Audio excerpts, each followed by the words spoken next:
जग में सुंदर है दो नाम, जग में सुंदर है दो नाम, चाहे कृष्ण कहो या राम। जग में सुंदर है दो नाम, चाहे कृष्ण कहो या राम।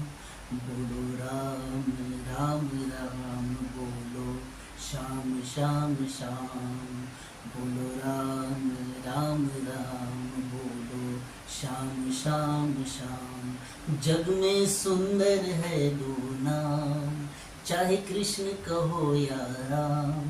बोलो राम राम राम, बोलो श्याम श्याम श्याम। सबका बहुत बहुत अभिवादन और सबको बहुत बहुत साधुवाद। आइए आज के मुख्य विषय पर आते हैं। मुख्य विषय पर आने के पहले मैं एक बात बताना चाहता हूँ कि जब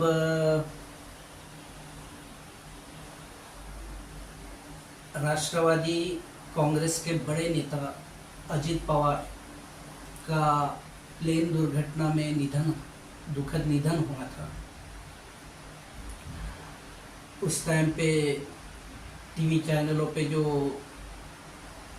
ब्रेकिंग न्यूज़ में आ रहा था, उसी टाइम पर आज जो मैं बोलने जा रहा हूँ,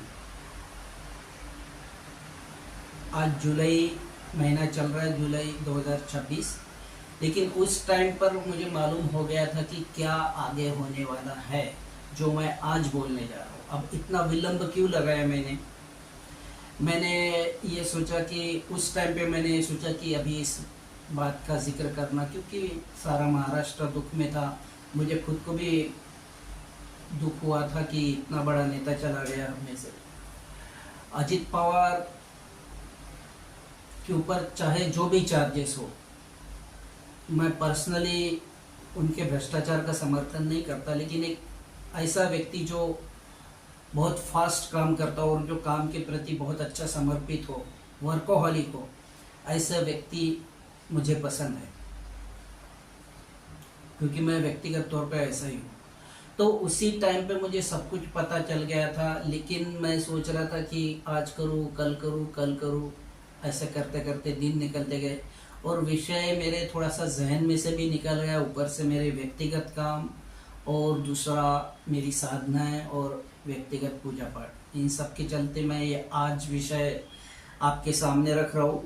भले ही इसमें थोड़ी सी नहीं, बहुत ज़्यादा देर हो चुकी है, लेकिन विषय को मैं जो रख रहा हूँ वो उतना ही गंभीर है और उतना ही विशेष है और उतना ही महत्वपूर्ण है, बहुत ज़्यादा महत्वपूर्ण है जो मैं आज बताने जा रहा हूँ।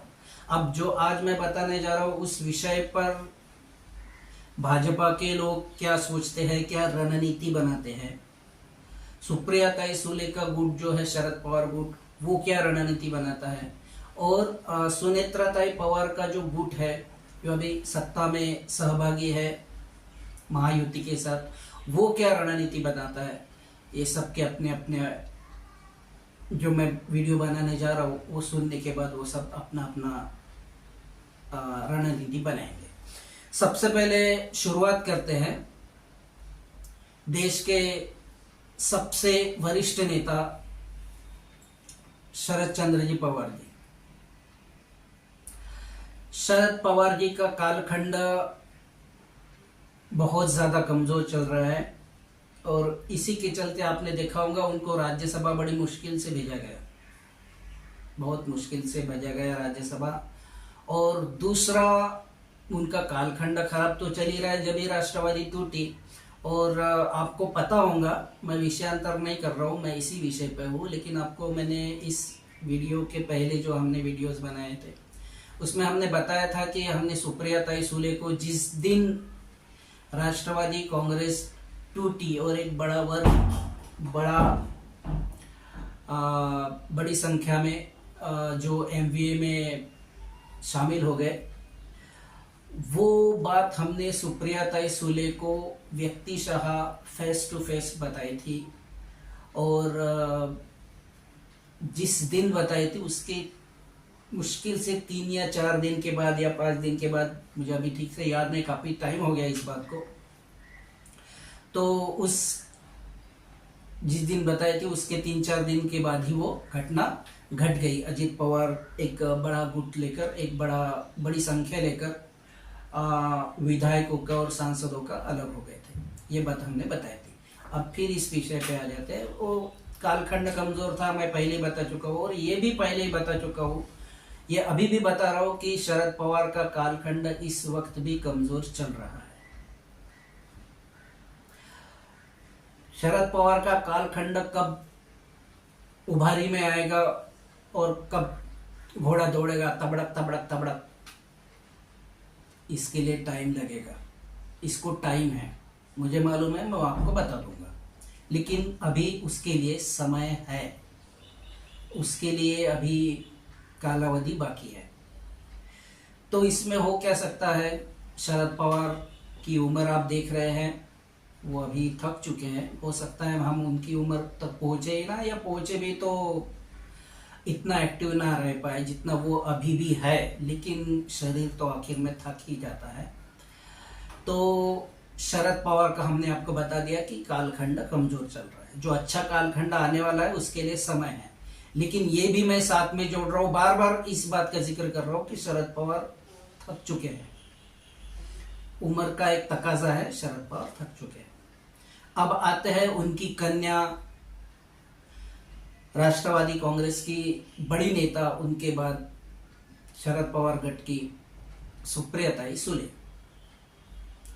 सुप्रियाताई सुले, इसके पहले हमने जो सुप्रियाताई सुले के ऊपर वीडियो बनाया था उसमें हम कह चुके थे कि एक वो टैलेंटेड नेत्री है, पढ़ी लिखी है, इंटेलेक्चुअल है, कार्यक्षम है, बातें अच्छा करती है, स्पीच अच्छी है, भाषण अच्छा देती है, लेकिन भगवान ने उनके नसीब में सक्सेस जो है वो कम लिखी है। याद रखिए, मैं बार बार कहता हूं कि आपके इंटेलेक्चुअलिटी का, आपके कार्यक्षमता का और आपके जुझारूपन का आपके सक्सेस के साथ कोई संबंध नहीं। तो शरद पवार की जो कन्या है वो सब तरीके से ठीक ठाक है, लेकिन उनके अंदर उतना वलय होता तो पार्टी फिर भी नहीं टूटती।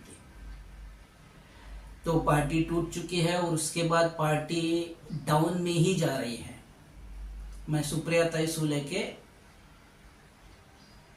अभी ओरा की बात कर रहा हूँ। तो भगवान ने उनको ऐसा ओरा नहीं दिया है। तो मैंने जब हमारी फेस टू फेस बातचीत हुई थी सुप्रियाताई सुले जी के साथ उनके घर पर, तब हमने बताया था कि, और मैंने वीडियो में भी बताया था कि उनके गुरु को, एक सक्षम गुरु अगर उनका होगा तो उनके गुरु को चाहिए कि वो सुप्रियाताई सुले के लिए ऐसा उपाय करे, ऐसी साधनाएं करे कि पार्टी को वो एकजुट रख सके, पार्टी का एक्सपेंशन हो सके, महाराष्ट्र में उनकी पार्टी तरक्की कर सके। इसकी वजह यह है कि उनकी लेगेसी के वजह से उनको करना चाहिए। आज मैच्योर माइंडेड व्यक्ति है वो, उनकी बिटिया की अभी शादी हो चुकी है, तो वो एक परिपक्व नेता है। तो कालखंड तो उनका भी बहुत कमजोर चल रहा है। करना क्या चाहिए ये हमने बता दिया है। अब आते हैं राष्ट्रवादी कांग्रेस का दूसरा भाग, अजित पवार गुट। अजित पवार जी के निधन के बाद सुनेत्रा ताई ने पार्टी की बागडोर संभाली है और इस वक्त वो महाराष्ट्र के डिप्टी चीफ मिनिस्टर पद के ऊपर आसीन है, काम कर रही है, कार्यभार उन्होंने संभाला हुआ है। पार्टी की भी वो नेता सबसे बड़ी बनी हुई है। उसमें देवेंद्र फडणवीस उनको अच्छा सपोर्ट कर रहे हैं, एकनाथ शिंदे जी उनको अच्छा सपोर्ट कर रहे हैं। ये सब ठीक है, लेकिन पार्टी का नेतृत्व करना, पार्टी को आगे बढ़ाना, पार्टी का एक्सपेंशन करना,